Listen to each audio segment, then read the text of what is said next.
The volleyball brackets are out. The playoffs are just getting started in the CIF-SOUTHERN section. And joining us to talk about it here on the podcast, Mike Middlebrook, Assistant Commissioner from the CIF-SOUTHERN section. Mike, thanks so much for the time. Thank you very much. It's a pleasure. Well, as we look at this bracket, before we get into it, let's just talk about girls volleyball right now from the Southern section. I'm lucky enough to cover the sport at the college ranks. And regardless of what area of the country a team seems to be coming in from, if they're good, they have players from Southern California. Can you tell us about what you see from the office in terms of colleges recruiting these players and the opportunities this sport is providing young women all across the section? Sure, no problem. It is, as you mentioned, probably the best area for volleyball in the United States. You know, there are obviously some great international players that colleges go after, but as far as Southern California goes, between our section and probably San Diego, the girls are all here, and they're all at Division I college level. We've got Long Beach State in our backyard that's always recruiting some of our players. We've got some of the other big, huge schools in the area, USC, UCLA. They're always going after these kids. So, as far as Southern California goes, the Southern section is a place to be for high school girls volleyball, and it's really good for our section, the kids in general. And we've got some great coaches and great schools that participate and give us that number. And the top high school program the last few years, maybe further back than that, has been Notre Dame. They're going for their third championship in the last 4 years at the top division of the section. And that top division has changed quite a bit.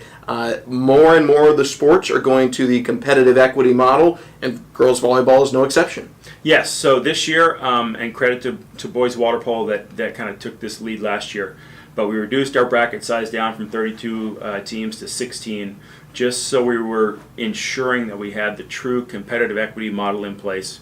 And all of those first round matches in the girls Division I bracket are really kind of semifinals and above already.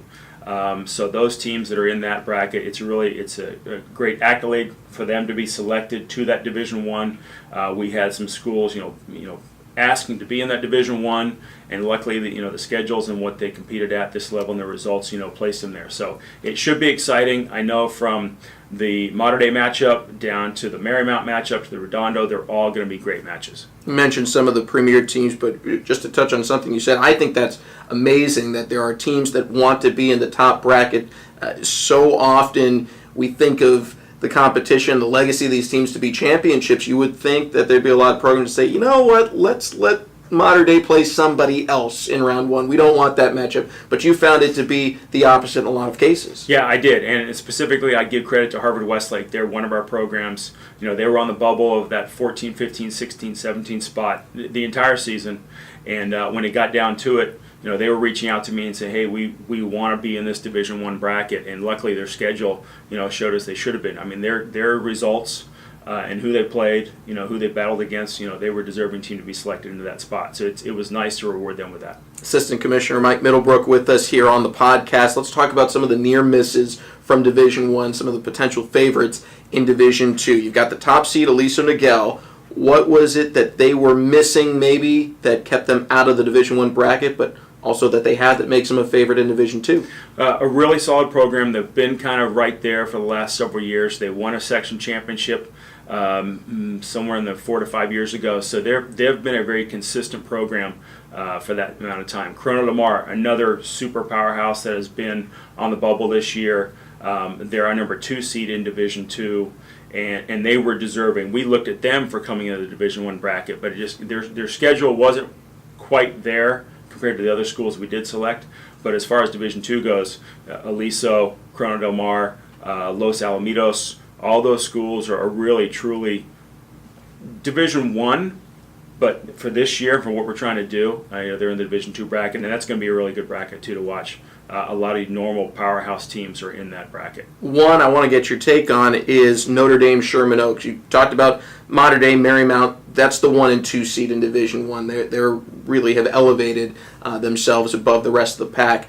The only schools that have been able to beat them, there's a handful, but the only one that's in Division II is Notre Dame Sherman Oaks. What do you think their chances are? They're playing very well right now. They had a great win that last week of the season. It made us really kind of perk up a little bit and say, hey, could they possibly be in Division I? But again, they deserve to be in Division II, and they will be one of the favorites just coming off of that win last week against their powerhouse Marymount in their own league, which was that was a battle in itself. Mike Middlebrook, Assistant Commissioner here at the CIF Southern section, with us on the podcast. All right, let's talk about the heavy hitters. Division I. Said before, Mater Dei's the 1 seed. They're going for their 3rd championship in the last 4 years. Be quite an accomplishment for the senior class. Between them, the 3 seed Marymount and the 2 seed Redondo Union. How do you handicap this thing? Is it like football where Bosco and Mater Dei are kind of seen as a level of themselves and it's everyone else playing catch-up, or are these 3 susceptible to a loss? Well, they've all beaten each other this year, which is unusual, I think. But as far as things go right now, my advisory committee that works on the brackets and gives me my top 10 each week, it is really those 3 schools, but I do know that anybody else in that Division I will be able to step up and challenge them, and if not, knock them off. Mater Dei took a loss or 2 early in the year, but then they really rallied late. Marymount was untouchable for a while, but then they have this last league loss.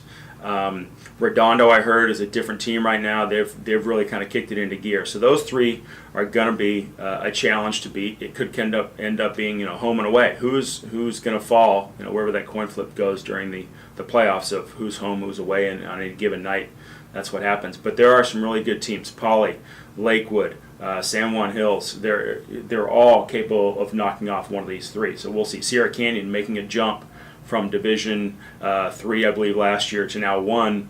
That's another powerhouse program that's really kind of climbed the ranks the last couple of years. So it'll be interesting to see how that goes. And it's all going to come down to Championship Saturday, November 3rd. Not just the finalists from Division I, but tell us what that day will be like for all fans of girls volleyball in the Southern section. So we'll be at we have Cerritos College booked, and that's a great venue. They are wonderful partners with us. A great venue for us to go and highlight girls volleyball. The championship Saturday.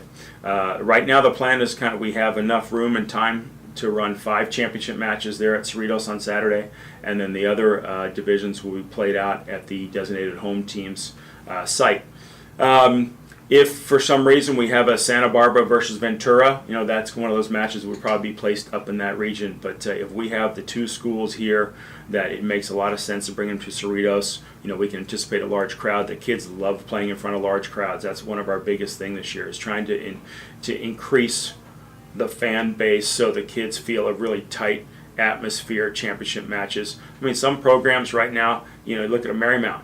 I don't know how big their crowds have been throughout the season, but there potentially could have only been playing in front of 200-300 people. Now, if we can get them to Cerritos, and if they're in that championship event, they're looking at 2,000, 3,000 people in a gym, chanting and screaming.